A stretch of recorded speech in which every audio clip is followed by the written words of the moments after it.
Hi, I'm Samantha Sanders, a clinical account manager for Medstrom.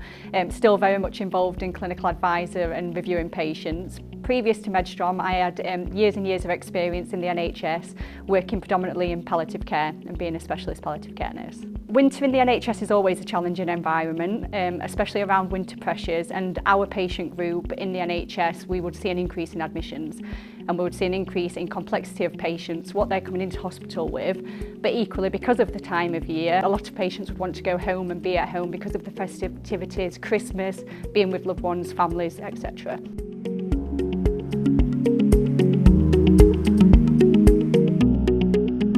Within my role in Medstrom, we review patients, and actually what we do is work with colleagues within the NHS to look at equipment provision for patients.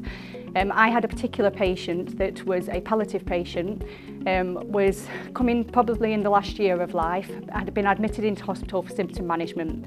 They had a neuroendocrine tumour in the vulva area, and that meant that they couldn't reposition or sit in that area, which was particularly challenging.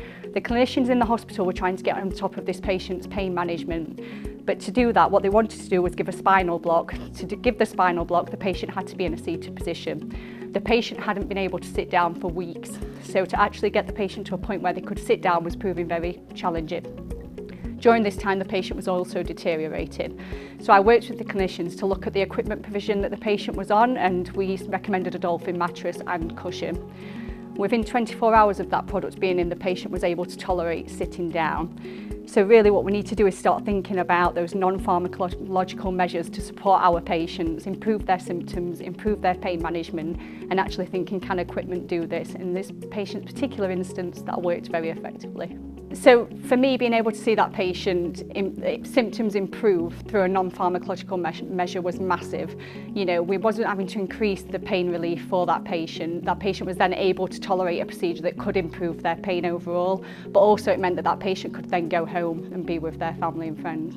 We sometimes get stuck in a rut of thinking about this is what we should follow, this is what we should do, this is what we know works for our patients, but actually there's so much more in terms of equipment provision that can then support that patient. We're here for you on the front line this winter.